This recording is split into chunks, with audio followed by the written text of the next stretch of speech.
하나님께 영광을 돌리고 찬양을 드립니다.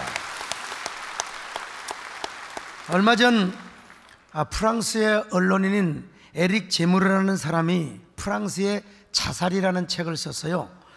지금 프랑스는 이슬람이나 동성애 등의 문제 때문에 자살, 곧 자폭의 길을 걷고 있다는 것입니다. 그런데 그 시작이 바로 68 혁명이었다는 것이죠. 68 혁명이 무엇인가? 1968년 3월 20일 낭테르 대학에서 시작된 학생 시위, 그것이 이제 전국으로 확산되었는데요. 어디서부터 시작되느냐? 남자 여자 기숙사는 서로 분리를 한다. 그리고 저녁 10시 11시가 되면 절대로 왔다 갔다 해서는 안 된다. 여기에 봉기를 든 겁니다. 아니, 남자 기숙사에 좀 여자가 가면 어떠나, 여자 기숙사에 남자가 가면 어떠나, 그래가지고 막 시위운동을 하는, 결국 노동자들까지 가세하여 전국을 마비시켰던 대규모 운동이었습니다.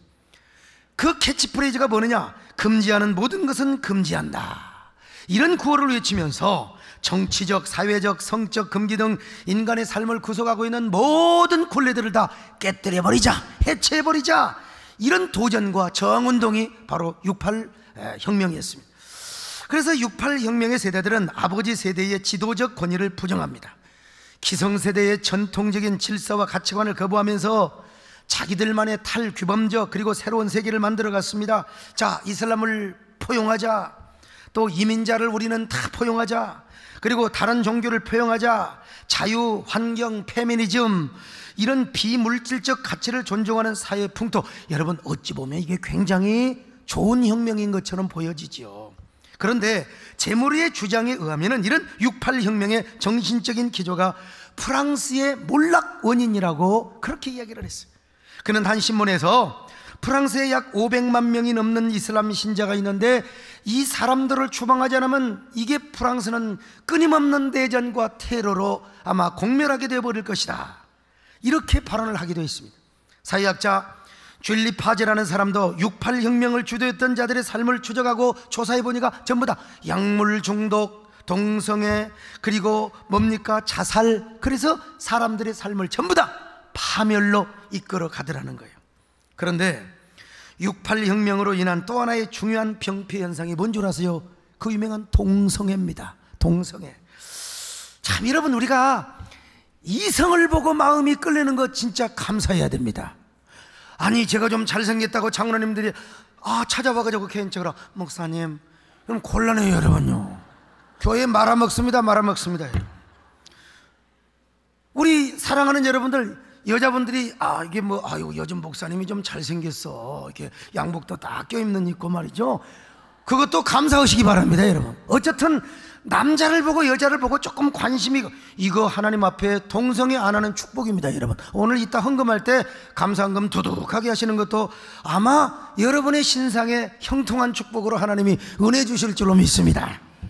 그런데 68 혁명으로 인해 진짜 이게 뭐냐? 이 동성애라는 것입니다, 여러분. 그래서 이 동성애 68 혁명 때문에 프랑스가 스스로 몰락의 길을 걷고 있다는 것입니다. 이건 영국도 마찬가지입니다. 68 혁명의 정신이 어디로 흘러갑니까? 영국까지 흘러갔어요. 그래서 최근에 윌리엄스 변호사가 영국에서 우리나라에 와가지고요, 한국교회 뭉쳐야 된다, 영국교회도 한 목소리를 못 내가지고 영국교회가 망했다는 것입니다. 낙태 문제가 나왔을 때 교회는 아무 소리도 못했어요. 동성애 문제가 나왔을 때 아무 소리도 못했습니다. 그러다가 이제 이슬람의 도전을 받았습니다. 여러분, 아무 소리도, 내 교회만 부흥되고 내 교회만 건강하면 된다. 그러다가 결국 이슬람의 샤리아법이 영국에서 통과가 되고요, 이슬람의 문을 열어주고, 그래서 영국은 완전히 지금 추락하게 된다는 겁니다. 원래 영국은 위대한 기독교의 나라였습니다. 선교의 대국이었습니다. 그리고 해가 지지 않는 위대한 선교의 대국이었어요. 그런데 그 쓰나미처럼 밀려오는 반기독교적인 사상과 공격에 대응을 하지 못하고 있다가 폭삭 주저앉아 버리고 말았어요. 더더욱 안타까운 것은 개교주의에 빠졌다는 거요. 내 교회는 문제가 없으니까 한국에도 이런 양상이 너무나 많아요. 내 교회는 부흥하니까, 내 교회는 아무 문제 없으니까, 그래서 남의 교회가 카페로 팔리건 이슬람 사원으로 팔리건 절간으로 팔리건 I don't care. 아무런 상관이 없다는 것입니다. 이러기를 20년 30년 하다가 영국 교회는 완전히 좌초 위기를 맞고 있어요. 그래서 영국의 윌리엄스 변호사가 와가지고 순회 강연을 다녔어요. 뭐라고 강연한 줄 아세요? 한국 교회도 지금 위험의 측면에 있습니다. 한국 교회도 연합하지 않으면 수십 년 안에 몰락하고 말 것입니다. 영국 교회 전체를 밟아서는 안 됩니다. 한국 교회가 연합을 해야 됩니다. 그래서 제가 지금 연합운동을 하고 있는 거 아니겠습니까, 여러분? 윌리엄스 주장이 맞습니다. 저는 동성애 퀴어 축제라는 것이요, 저 샌프란시스코나 아니면 시드니 같은 곳에만 있는 줄 알았어요. 그런데 불과 몇 년 사이에 우리나라의 거대한 폭풍처럼 쓰나미처럼 막 그냥 몰려오는 거예요.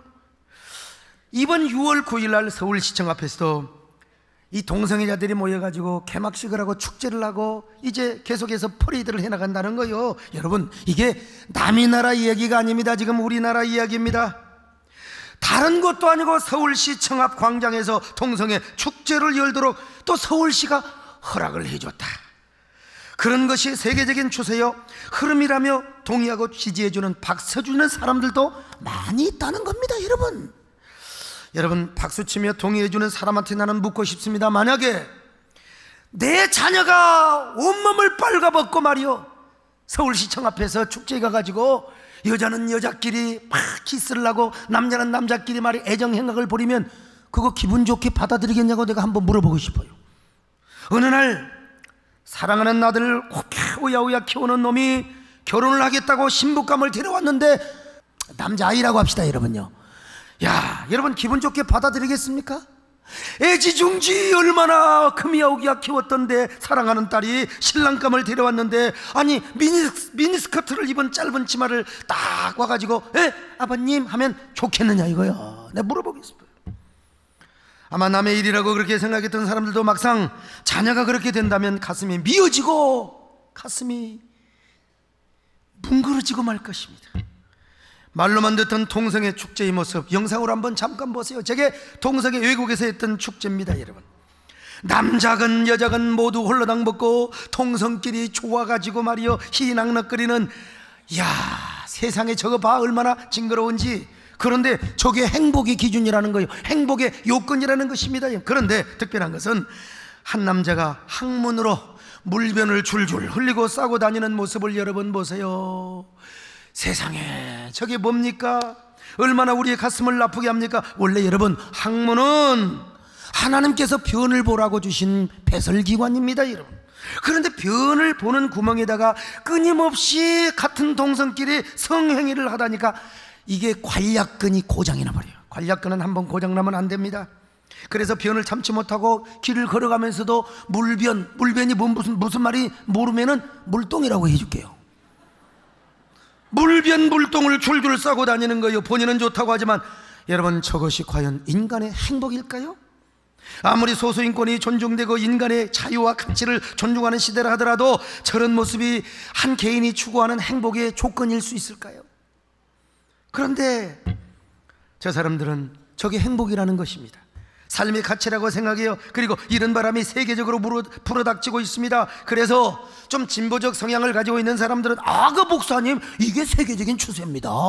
그러니까 우리가 허용하고 받아들여야 됩니다. 이렇게 주장을 하는 사람이 있어요. 왜 이렇게 동성애 바람이 거대한 폭풍처럼 불어오고 쓰나미처럼 들이닥쳐 올까요? 우리가 그 사조의 기원을 알 필요가 있습니다.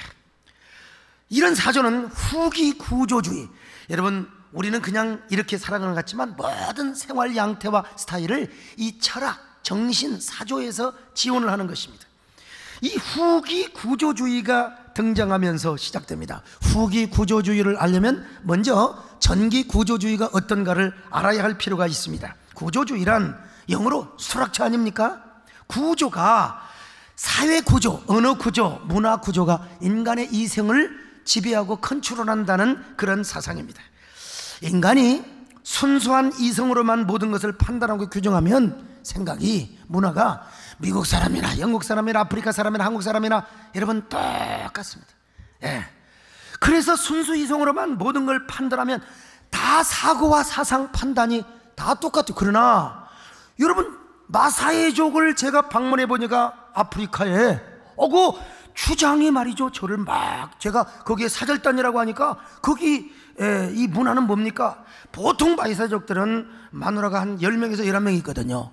근데 아주 잘생기고 아주 뭡니까? 그 유명한 분이 오면은 자기 마누라 중에 한 분을 내어주는 거예요. 제가 방문했더니 저를 우아래로 쫙 훑어보면서 뭐라고 말을 하는 것 같아요.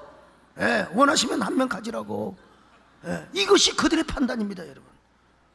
아프리카는 아프리카대로. 그래서 엄매하고 도망왔어요, 여러분.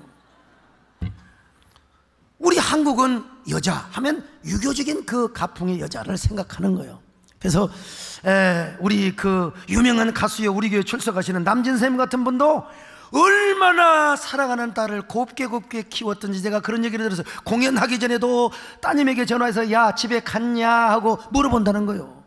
다 이게 좀 보수적인 분들은 그런 여자관을 갖고 있기 때문에 내 딸은 고이고이 키워야 돼. 이 한국 사람은 또 이렇게 다 다르는 겁니다, 여러분. 생각이.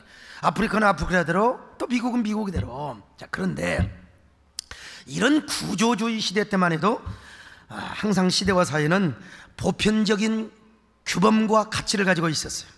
그렇기 때문에 시대와 사회는요, 보편성의 원리와 동일성이 지배를 하였습니다. 그러니까 어떤 색다른 주장이나 이색적인 이즘 같은 것이 나와도 인정을 받지 못해요. 왜냐하면 보편성이나 동일성에 흡수가 되어버리고 그 원리를 따라와야 했기 때문에 그렇습니다. 그러나 구조주의 다음으로 후기 구조주의가 등장하기 시작했습니다.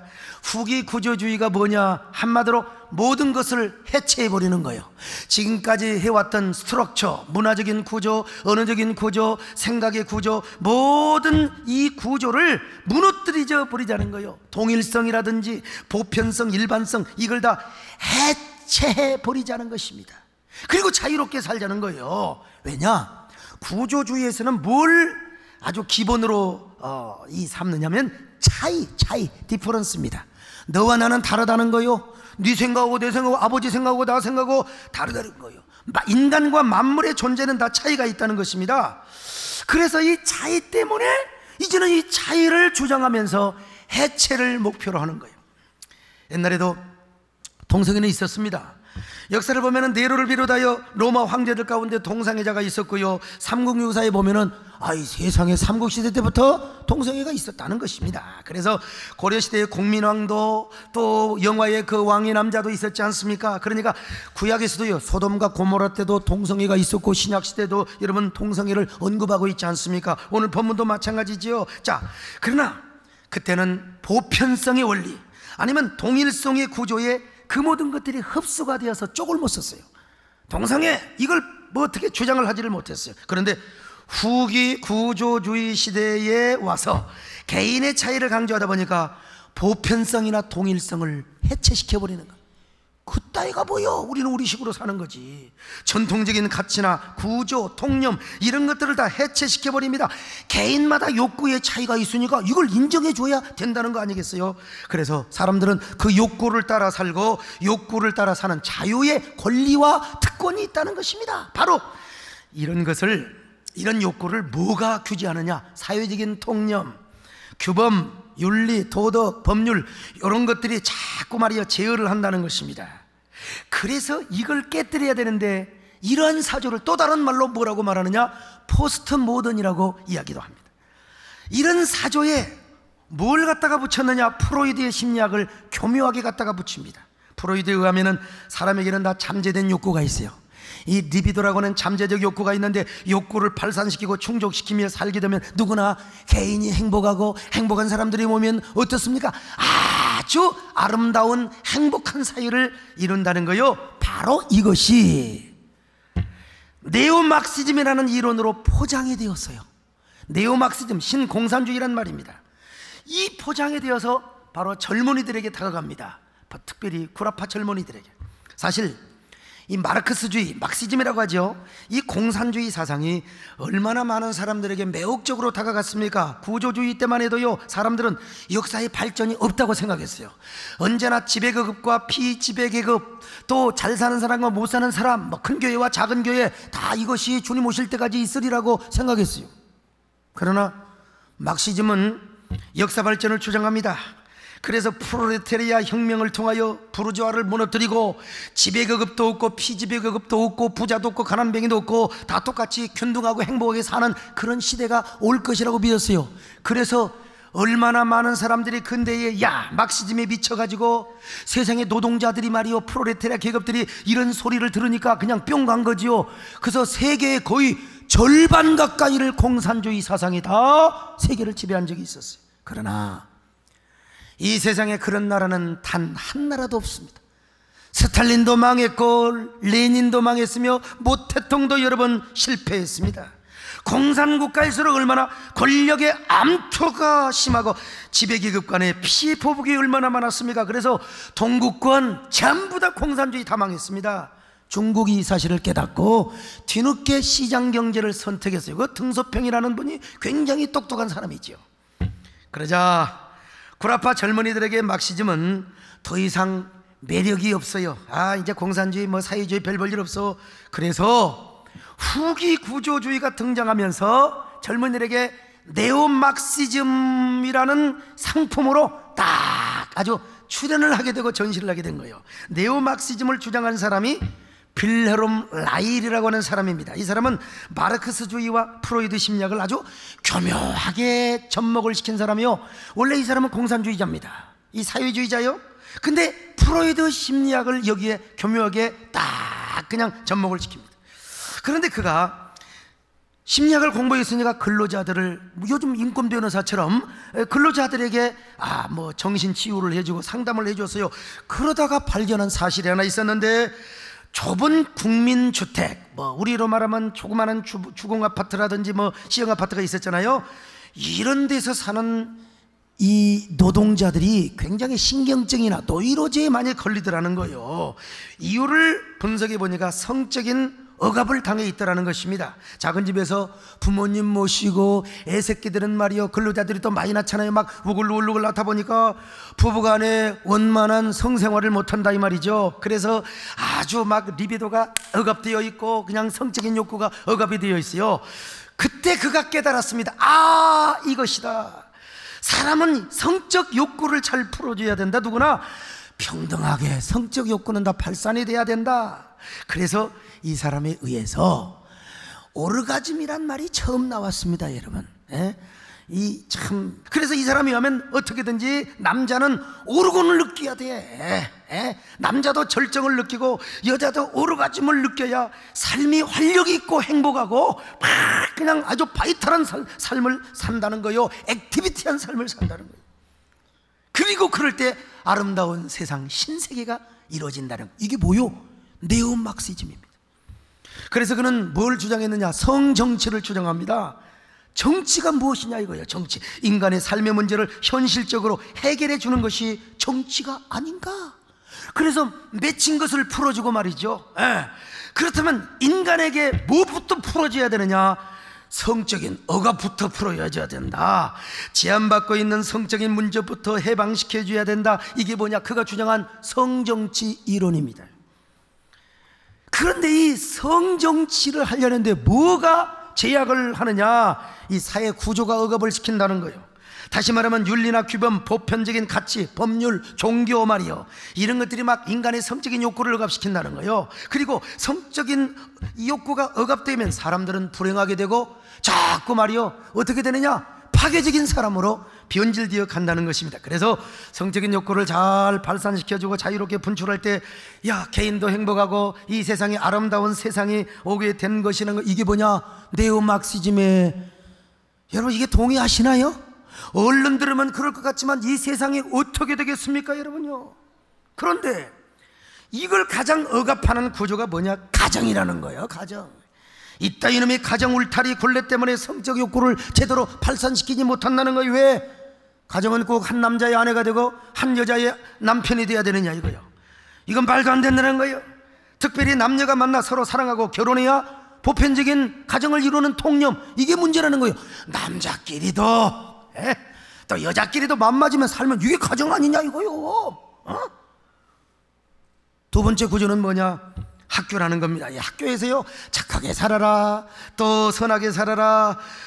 이 학교에서 말이요, 그리고 항상 아직까지는 학교에서 이 동성애 교육을 하지 않아요. 이성 교육을 하지 않습니까? 이 학교도 문제예요, 그들의 관점에서 볼 때. 또 하나, 종교입니다. 종교 중에서도 이게 뭐예요? 교회. 간음하지 마라 말이야. 가정을 지켜야 가정이 건강해야 교회가 건강하고 사회가 건강한다. 더더구나 동성애를 반대하는 교회, 이게 원수라니까요. 그래서 네오막시즘은 성정치 이론을 통해서 가정의 고정관념부터 깨뜨리는 일을 합니다. 한 남자는 한 여자에게 구속될 필요가 없고 한 여자도 한 남자에게 제한받을 필요가 없다는 성은 자유로운 것이다.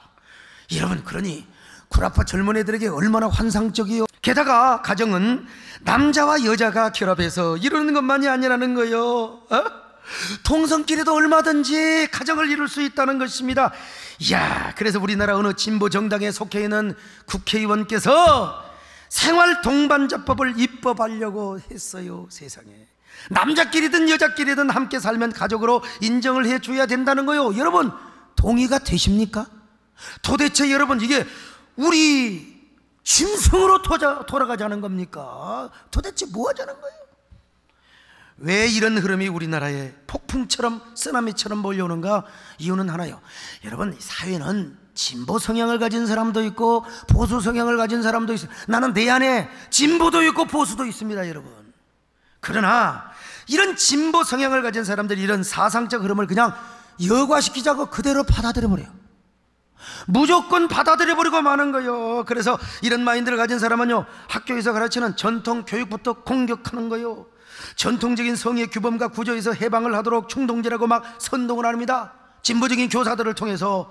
그래서 지방자치제에서는 말이죠, 학생들의 인권 조례를 만들려고 하고 말이요, 다 이게 뭐요? 이런 성정치와 네오막시즘의 흐름의 연속에 흡수되어 있다는 걸 아셔야 돼요. 그런데 이런 성정치를 주장한 빌레롬 라이의 이 성장 배경을 알 필요가 있어요. 그는 어린 시절에 그의 어머니가 가정교사와 간통을 하는 목격을 탁 합니다. 그리고 이놈 자식이 좀 입을 다물 일이지 아빠한테 또 일러바쳐 버렸어요. 그래, 아빠하고 엄마하고 엄청나게 싸움하다가 엄마는 자살을 해서 죽습니다. 그래서 라이는 그때부터 성욕을 억제하는 제도나 문화에 반감을 갖기 시작합니다. 그리고 야, 성욕이라는 건 무제한으로 발산을 해야 된다, 그러면서 성 해방 이론을 구축하게 되고, 이런 동기에서 성정치가 나오며, 이 성정치는 네오막시즘의 하나의 어떤 다 그냥 이론이 되어가지고 지금 젊은이들을 꼬여가고 있다는 사실. 바로 이런 네오막시즘의 안목으로 볼 때 그들의 가장 큰 원수가 뭔 줄 아세요? 교회입니다, 교회. 아니, 불교도 뭐 시대적인 추세니까 그거 뭐 인정하자. 여러분, 가톨릭의 교황께서도 말이요, 뭐 동성애 지지 발언을 하니까 이게 다 현대인들한테는 막 굉장히 좋게 보일지 모르지만, 여러분, 세상 망쳐먹는 거예요. 여러분, 우리 양심을 가져야 돼, 양심을 가져. 그리고 그러니까 교회만 반대하거든요. 교회가 동성애 반대하고, 그러니까 교회를 막 무너뜨리려고 건수만 있으면 교회를 공격하고, 대형교회 목회자들. 그래서 제가 지금 얼마나 조심을, 걸음 걸어가는 것도 옛날에는 막 이렇게 걸어갔는데 지금은 이렇게 걸어갑니다, 그냥 조심스럽게. 왜요? 제가 안 잡히려고 제가 얼마나 조심하며 살아가는 줄 아세요? 반기독교적인 그런 그 정서와 이러한 그 흐름이요, 특별히 한국의 막 쓰나미처럼, 왜? 한국 교회를 무너뜨려야 되거든요. 그래서 우리 사실 목사님들 또 뭐 대형교회가 좀 잘못한 부분도 뭐 없지 않아 있겠죠. 사람이 뭐 그러면은 뭐, 아니 누가 잘합니까? 이 세상에 다, 이 세상에 의인은 넘나니 하나도 없습니다. 그렇지만, 그런데 그런 부족한 부분도 없지 않아 왜 없겠습니까마는, 이런 흐름 때문에 한국교회가 미움을 받고 진보와 좌파와 그리고 젊은이들로부터 등돌림을 받는 이러한 대세라는 것도 여러분 우리가 알 필요가 있어요. 제가 지난주도 말씀드렸잖아요. 파도가 치는 것은 현상이라면 바람은 동력이나 동인이라고 말이죠. 그러니까 내가 볼 때는 불교와 가톨릭의 그 지도자들께서도 이 파도의 현상만 보는 거예요. 인권이라고 하는 거대한 쓰나미, 요것만 볼 줄 알지, 인권의 탈을 쓰고 거기에 감춰져 있는 이 추악한 정체, 이 본질, 바람, 이걸 제가 볼 때는 보지 못하는 것 같아요. 아마 이것이 세상적인 추세라고 말이죠. 반기문 사무총장이나 그리고 또 서울시장이나 또 다른 지자체 이 동성애를 지지하는 분들은 바로 아마 인권운동의 파도만 보지 정말 이 바람 자체를 보지 못하는 우를 범하고 있지 않나 싶어요. 그러나 오늘 여러분, 우리는 반드시 알아야 됩니다. 오늘 이 자리에 계신 분들뿐만 아니라 오늘 이 방송을 통하여 설교 듣는 시청자 모든 청취자들도 우리가 알아야 될 필요가 있는데, 그건 뭐냐? 동성애 문제는 네오막시즘의 사상 때문이라는 사실. 공산주의를 좋아하십니까? 여러분, 신공산주의를 여러분 좋아하시겠어요? 그런데 이런 네오막시즘이 교묘하게 인권이라는 탈을 쓰고 사람들에게 나타난 거예요. 사실 프랑스 대혁명이나 영국의 율버포스의 인권운동, 또 미국의 링컨, 마틴 루터킹의 인권운동, 정말 위대한 인권운동이었습니다. 여러분, 우리는 이런 인권운동의 그 영향 아래 우리가 이렇게 자유와 평등을 누리고 있는 건 사실이요. 그러나 그런 좋은 인권운동의 옷과 포장 속에 네오막시즘이 추악한 정체를 숨기고 젊은이들에 다가가니까 젊은이들은 뭣도 모르고 환호성을 치는 겁니다. 우선 먹기는 꽃감이 달죠. 여러분요, 이 세상은 얼마나 빠른 속도로 변화하고 달라지는지 몰라. 여기에 대응하지 못한 젊은이들은 여러분 다 열등의식, 비교의식에 처지게 되어 있습니다. 그런데 이런 네오막시즘 성정치 이론을 얘기하니까 뿅 갈 수밖에 없는 거예요. 마음이 짓눌리고 억압되게 있는 사람들에게 막 신세계를 맞이하는 듯 행태들이 뭐가 나타나느냐? 물론은 성관계와 그리고 동성애로 나타나게 되는 거예요. 자, 이러한 때 여러분, 우리 그리스도인이 깨어 있어야 될 줄로 믿습니다. 우리 그리스도인은 시대의 항체여 저항인 자이지 않습니까? 우리가 예수 믿고 전도하고 그런 것만 하는 게 아니고 이 시대에 부조리하고 부패한 곳에 가서요, 우리는 빛이 되고 소금이 되며 항체와 저항인 자가 되어야 된다, 이 말입니다. 여러분요, 그러려면 우리 교회가 뭉치고 한국 교회가 뭉쳐야 됩니다. 여러분, 미국 교회가 한 목소리 내지 못하고 영국 교회가 한 목소리 내지 못하다가 결국은 망해버리고 말았어요. 동성애법 다 허용해버리고 말았어요. 그래서 미국 코넬 대학의 엘렌 볼룸이라는 교수도요, 미국의 정신종말이라는 책을 통해서 이렇게 주장했습니다. 미국을 오늘의 위기로 몰고 간 것은 미국이 스스로 가치 파괴, 도덕 파괴를 했다. 청교도적 정신 위에 세웠던 이런 기독교 가치관과 가정을 소중히 여기는 이런 가정관, 이런 것들을 전부 다 스스로 포기했다는 거예요. 그래서 미국도 몰락의 길을 가고 있다는 것입니다. 여러분, 이러한 말씀을 듣고도 우리가 한국교회가 깨어있지 않는다, 우리 교인들이 여러분 잠자고 있다, 이거 안 돼요. 죽기 살기로 우리는 이러한 반기독교적인 정서뿐만 아니라, 아니 종교를 넘어서 미래의 아름다운 다음 세대에 살기 좋은 이러한 한반도를 우리가 물려주기 위해서는 우리가 정말 깨어있어야 된다 이거요. 그렇다고 여러분, 오해해서는 절대로 안 됩니다. 우리가 동성애자들을 증오하고 저주하자는 말이 아니에요. 우리는 그들을 사랑해야 됩니다. 교회에 오면 우리가 더 잘해주고 특별 대우를 해줘야 돼요. 정말로 그들을 사랑으로 껴안고 선교의 대상으로 삼아야 돼요. 그러나 죄인들을 우리가 품어주면 그 죄를 미워하는 것처럼 바로 동성애 자체는 우리가 배격하고 반대해야 된다 이거요. 자, 우리가 이 사상전에서 얘기해야 됩니다. 뭐 어떤 사람들은 시야가 좁은 사람, 뭐 교회가 전도하고 기도하고 그러면 됐지. 여러분, 교회는 시대적 사명 그리고 정신, 역사적인 모든 선두주자가 되며 시대의 정신을 이끌어가는, 일제시대 때 그래서 여러분 구한 말기의 한국교회가 그런 역할을 하니까 오늘의 대한민국이 있고 오늘의 자유로운 우리 조국이 있는 거 아닙니까? 여러분, 위대한 조국이 있는 거예요. 여러분, 시대 정신과 사상을 이끌어가는 교회요. 자, 지금 죽기 살기로 동성애와 소수차별금지법의 독소조항을 반대해야 되는데 왜 우리는 이런 것을 반대해야 되느냐? 첫째로 하나님께서 동성애를 금하고 있기 때문에 그렇습니다. 특별히 오늘 본문은 뭐라고 말합니까? 자, 로마서 1장 27절입니다 시작. 그와 같이 남자들도 순리대로 여자 쓰기를 버리고 서로 향하여 음욕이 불일듯하며 남자가 남자와 더불어 부끄러운 일을 향하여 그들의 그릇 때문에 상당한 보응을 그들 자신이, 이게 이 남녀 가지고 관계가 별로 만족이 안 돼. 그래서 변태적인 방법을 취하는 게 뭐냐? 이게 바로 동성애라는 겁니다. 지금 성경은 오늘 본문뿐만이 아닙니다. 여러분, 자, 다른 성경을 한번 보실까요? 자, 레위기 18장 22절 시작. 너는 남자와 동침하지 말라. 이는 가정한 일이니라.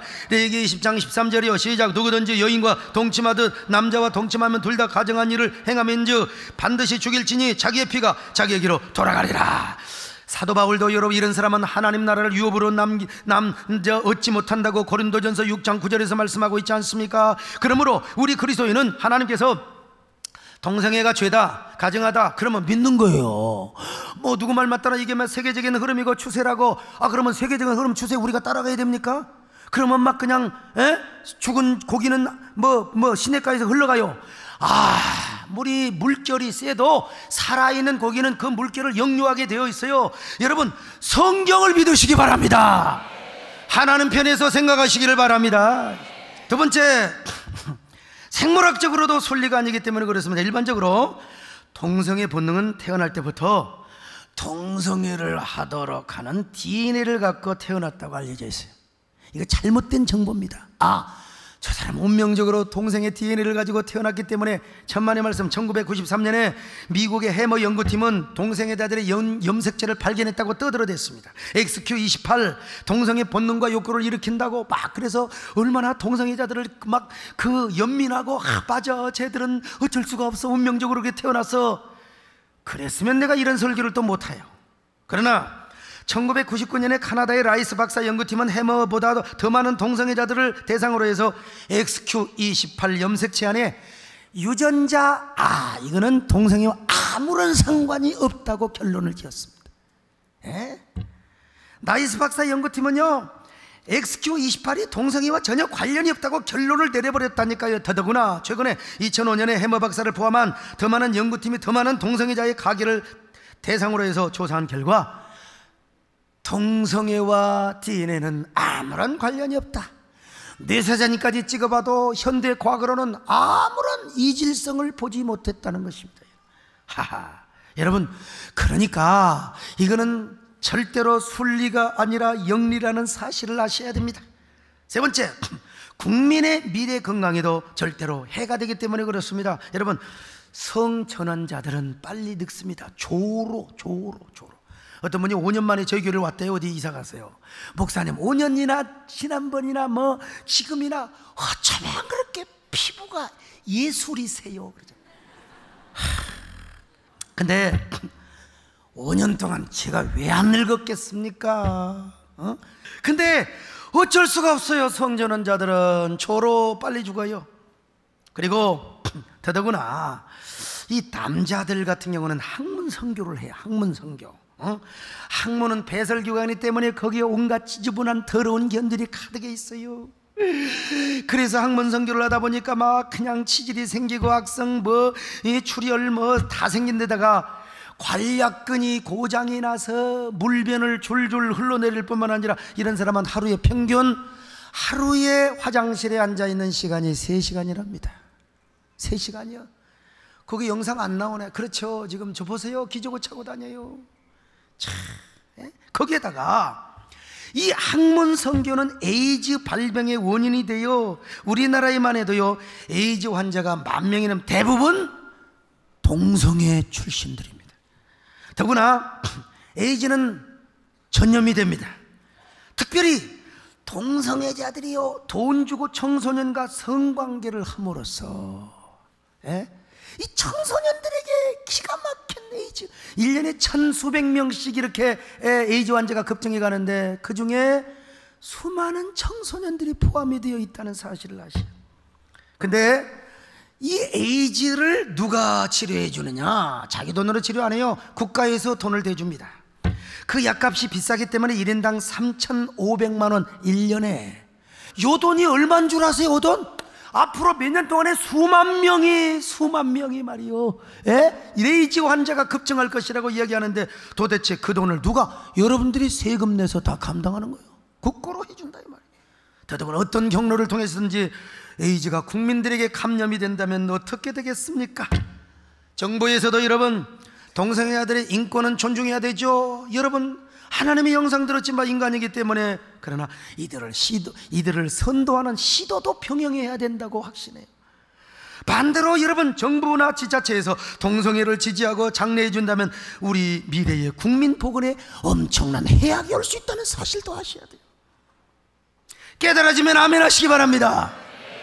네 번째, 마지막으로 아름다운 미래 사회를 이루어갈 수 없어요. 여러분, 지금 추진하는 소수차별금지법은 소수자의 인권을 보호한다는 차원에서 추진되고 있습니다. 반드시 이거는 보호돼야 됩니다. 사회적 약자, 여러분, 교회는 말하지 않아서 그러지 전기세 내지 못하고 수도세 내지 못하고 막 겨울에도 따뜻한 물 나오지 못하는, 살다 보면 그런 일이 있을 수 있어요. 교회가 도와주는 겁니다. 여러분, 사회적 약자 존중이 돼야 됩니다. 그래서 국회에서도요, 소수차별금지법은 빨리 통과를 하는 게 좋습니다. 그러나 동성애법의 독소조항, 이걸 빼야 돼요. 이걸 빼야 돼요. 독소조항을 빼야 됩니다. 독소조항을 빼야 돼요. 예? 왜 그러느냐? 동성애자들은 고아와 과부 등의 사회적 약자들과는 다른 존재예요. 다른 사람들은 어쩔 수 없이 운명에 의해서 운명적으로 사회적 약자가 된 거예요. 누가 고아가 되고 싶어? 누가? 에? 그러나 누가 장애인이 되고 싶어? 그러나 이 동성애는 자신의 의지에 따라 달린 거예요. 여러분도 동성애가 되고 싶다고 자꾸 생각하면 탈 수가 있는 거예요. 자기 의지야. 그러니까 이거는 사회적 약자가 될 수가 없어요. 그래서 이건 빼야 돼요. 그럼에도 불구하고 동성애법이 통과되면 목사가 강단에서 오늘 이런 설교잖아요. 그러면 제가 당장 서부결청서나 어디 저기 수원지검에 가서 조사를 받고 1,000만 원 이하의 벌금이나 2년 이하의 징역을 살게 되어 있습니다. 동성애자들이 결혼하고 싶다고 목사에게 와서 추리해달라고 하는데 나는 그런 거 안 합니다. 그러면 또 똑같은 처벌을 받게 되어 있어요. 제과점 하신 분 계시잖아요. 동생하는 분들이 가서 우리 결혼하니까 케이크 하나 만들어주세요. 그거 거부하면 똑같은 처벌을 받는다니까요. 여러분, 이런 역설이 어디가 있습니까? 역차별이 어디가 있어요? 우리 헌법에 언론의 자유가 있고 표현의 자유가 있는데 연예인들도 다 표현의 자유가 있잖아요. 그들 소수의 인권도 중요하지만 다수의 인권도 중요한 겁니다. 그런데 왜 다수의 인권이 침해를 당하고 처벌을 당해야 되느냐 이 말이에요. 정말 소수 인권을 존중한다면 존중해 주라고요. 하고 싶은 사람 하라고요. 근데 왜 그걸 반대하고 비판하고 가르치는 사람에게 벌을 주느냐 이겁니다. 여러분, 이것은 공익을 위한 길이고, 그리고 미래 사회를 발전을 위한 첩경입니다. 만약에 동성애 차별금지법에 합의되면 미래 사회가 어떻게 될 것인가? 동성애자들은 대부분 2, 3년 동안 살다가 헤어집니다. 그리고 대부분 입양을 해요. 입양을 하면 입양하는 그 아들이, 그 자녀가 또 부모 하는 짓거리 보면서 또 후천적으로 또 동성애자가 되는 거예요. 그러면 도대체 시집 안 가지, 장가 안 가지, 독신자들 생기지, 여러분 인구는 줄어들지요. 이 지구촌은 완전히 황폐한 지구촌이 되어버리고 말 것이요. 예? 그러니 우리 교회가 정신을 차리고 이런 법안을 막아야 됩니다. 여러분, 그러기 위해서 우리 세된 교회가 힘을 갖고시기를 바랍니다. 아니, 우리 한국교회가 함께 뭉쳐서 한 목소리를 내야 된다니까요.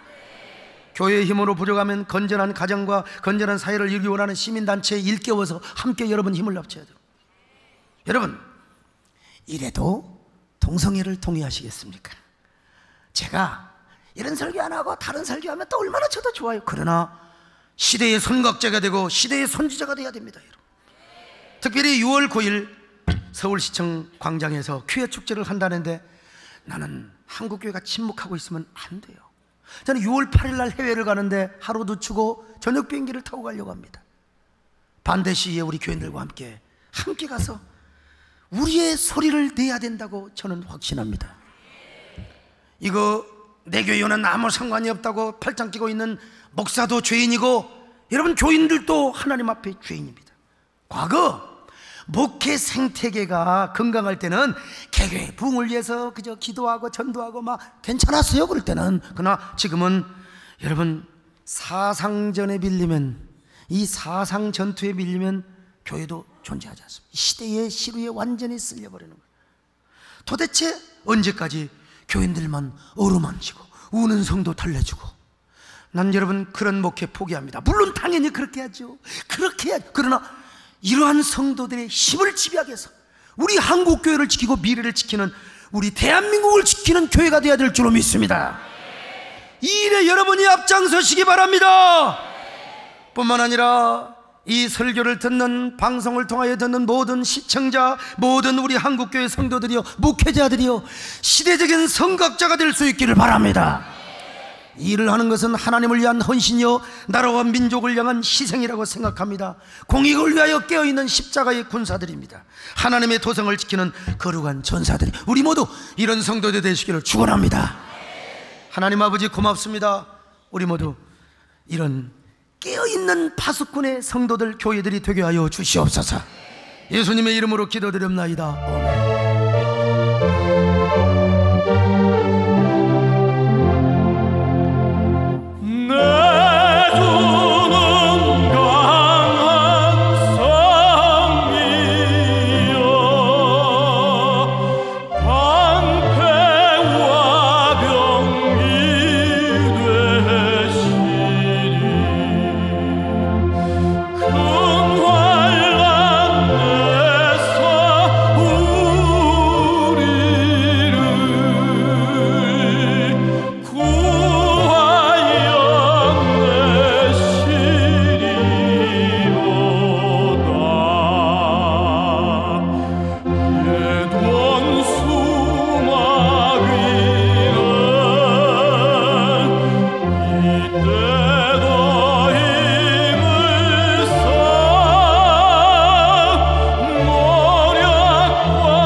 아멘.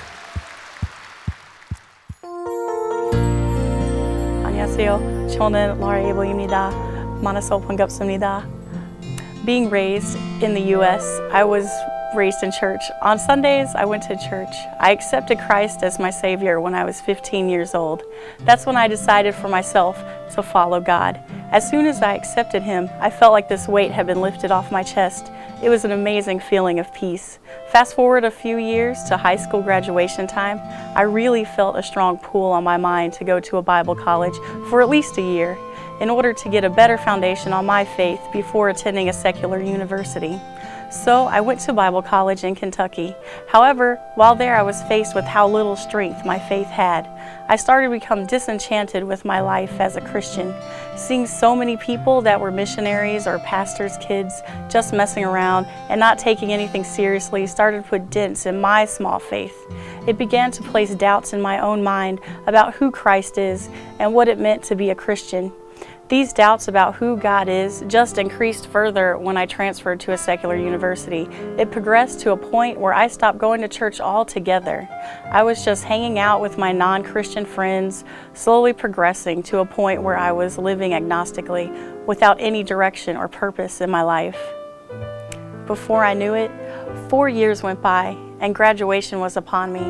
I knew I wanted to teach English in Japan, so to prepare for this, I majored in Japanese and received a TESOL certificate. But finding a job in Japan was proving to be very difficult. I was turned down so many times. I was getting very nervous about what I would do after graduation. And that's when a small thought occurred to me to apply for a job in Korea. I was thinking to myself, you don't know anything about Korea. You don't even know the language or anything. This was definitely not in my plan. But I applied anyway, and I quickly received a job. Strangely enough, it was almost too easy compared to what I had been going through. When I arrived in Korea, one of my coworkers, Hannah Lee, asked me if I was a Christian. I said that I kind of was one, but now I wasn't. So she then told me about the Global English Ministry of Say-It in Church. She invited me to go with her that next weekend. But at first, I did not want to go to church with her because I had already decided in my mind that when I came to Korea, I would never go back to church and go through the same problems that I had gone through when I went to college.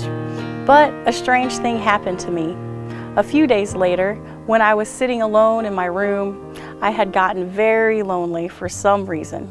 And I was thinking to myself, I'm all alone in Korea, I don't speak Korean, I don't have any friends here. Perhaps I should go to church and try to make some friends.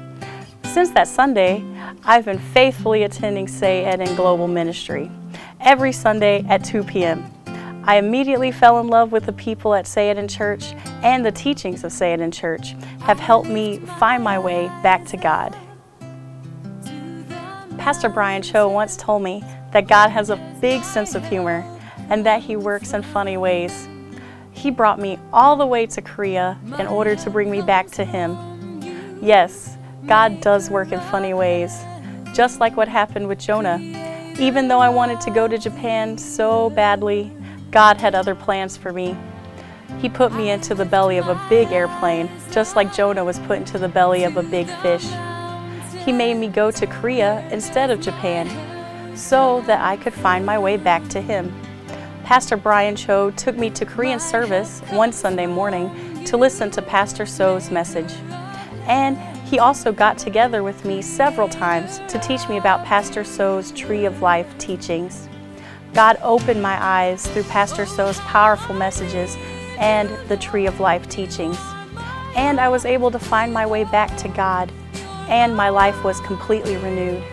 All my doubts, bitterness, and negative thoughts towards the church and Christians were all clearing away. And I've been able to change myself into a dedicated and strong Christian. I was able to do this by participating in any way that I could for the Say-It in Global English Ministry. I became a cell group leader of GM12, and I also volunteered to join the English praise team. Through these experiences of mine, I've also realized how important it is to find lost souls and bring them to church. If it wasn't for Hannah Lee, who found me and brought me to Say-It in Church, I wouldn't have found my way back to God. Please, I really, really hope that all of you will go out and find more lost souls like me and bring them to Say-It in Church during the 2015 First Annual Promise Life Festival. I hope that everyone here can be as blessed as I was by being a part of this amazing church. Our God is an amazing, mysterious, and awesome God. For God so loved me that He brought me all the way to Korea. And through the help of Hannah Lee and Say It in Church, I found my way back to God. And now I have eternal life and eternal joy. Thank you, God. Thank you, Say It in Church. And thank you, Hannah Lee. You really saved my life. Thank you all for listening to my testimony. And God bless. 감사합니다.